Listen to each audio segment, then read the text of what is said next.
पूरी दुनिया में वर्ल्ड वॉर की आशंका बढ़ाने वाली सबसे बड़ी खबर, चाइनीज धमकियों के बीच ताइवान पहुंची नैन्सी पेलोसी विजुअल्स के साथ। ताइपे में स्पेशल प्लेन के जरिए पहुंची US house speaker Nancy Pelosi. Pelosi के C-40C प्लेन को 22 से ज्यादा प्लेन एस्कॉर्ट कर रहे थे। ताइवान के फाइटर जेट्स ने भी पेलोसी के प्लेन को एस्कॉर्ट किया।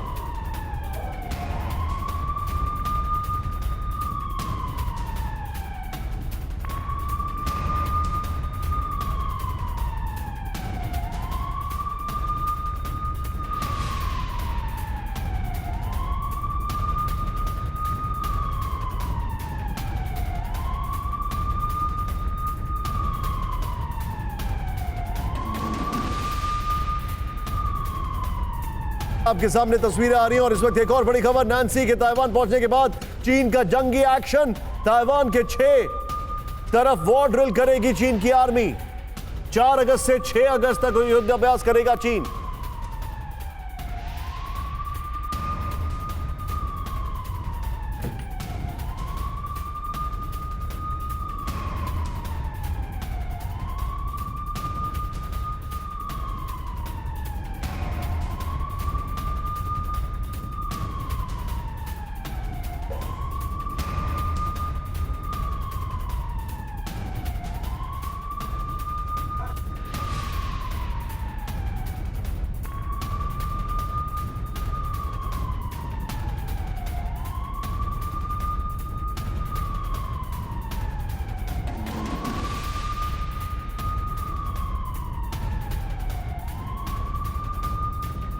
और इस वक्त एक और बड़ी खबर, पेलोसी के दौरे के बाद चीन की लाइव फायर ड्रिल शुरू।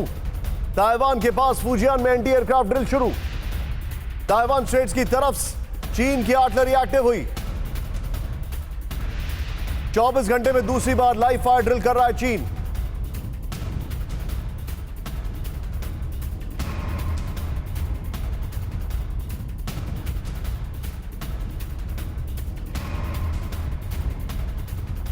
अब सीधे मैं सीधे चलूंगा यहां पर आशीष के पास मैं आना चाहूंगा। ये हमारे खास मेहमान हमारे साथ जुड़ चुके हैं। मैं चाहूंगा ये तीनों ब्रेकिंग और तीनों शॉट दिखाइए। सीधे मैं चलूंगा आशीष, सबसे पहले आप, बड़ा सवाल अभी जो हमारे सामने है वो ये है, all is well up till now, आगे क्या? इसको लेकर अभी तो समुद्र में अमेरिका के जहाज भी हैं, आसमान में फाइटर प्लेन्स भी हैं। ये मैं चाहूंगा इसकी ब्रेकिंग दें। ताइवान में अपने होटल में पहुंची नैन्सी पेलोसी, वहां पर लोगों का हुजूम देखिए, क्योंकि उनके लिए ये एक मॉरल विक्ट्री है। उनके लिए ये एक बड़ी जीत से कम नहीं है। ये उनके लिए बहुत बड़ी खबर है। क्यों? क्योंकि उनके लिए ये है कि ऐसा लग रहा है उनको जैसे चीन को अंगूठा दिखाने वाली खबर है, और ये उनके लिए एक मॉरल विक्ट्री है। क्योंकि कल ही ताइवान के आसमान में चाइनीज एयरक्राफ्ट्स ने एयर वायलेशन किया था, space violation, air space violation किया था। कल ही चाइना का एक ड्रोन अनचेक्ड ताइवान के एयर स्पेस से गुजर गया, और आज नैन्सी पेलोसी वहां पर आ रही हैं। उनके लिए ये एक मॉरल विक्ट्री है, उनके लिए एक बहुत बड़ा मैसेज है, और एक बहुत बड़ा मैसेज है कि उनको अमेरिका एक्सेप्ट कर रहा है। बावजूद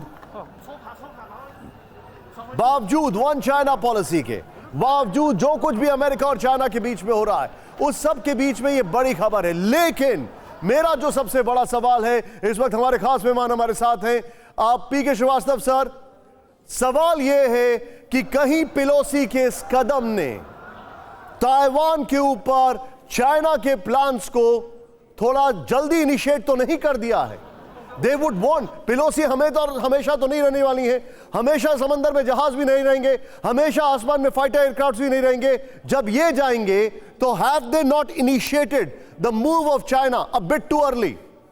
देखिए निशांत, जो आप बता रहे हैं उसकी गुंजाइश और शक या उसकी उम्मीद करना पॉसिबिलिटी है, लेकिन इसका आकलन आपको एक और तरीके से देखना होगा। रिसेंट पास में चाइना का एग्रेशन जो था वो उनके एयर डिफेंस जोन में बहुत ज़्यादा इंग्रेस हो रहा था, चाहे वो ड्रोन के ज़रिए हो, चाहे उनके फाइटर एयरक्राफ्ट के ज़रिए हो। वो बार बार ताइवान को ये दिखाने की कोशिश कर रहे थे कि हम फोर्सफुली आपको अपने में मिलाने की कोशिश करेंगे। जहाँ तक वन चाइना पॉलिसी का सवाल है, उसको इस परिप्रेक्ष्य में देखना पड़ेगा कि टीआरए भी है, टीआरए का जो मतलब है ताइवान रिलेशनशिप एक्ट, हम उसका भी आदर करते हैं।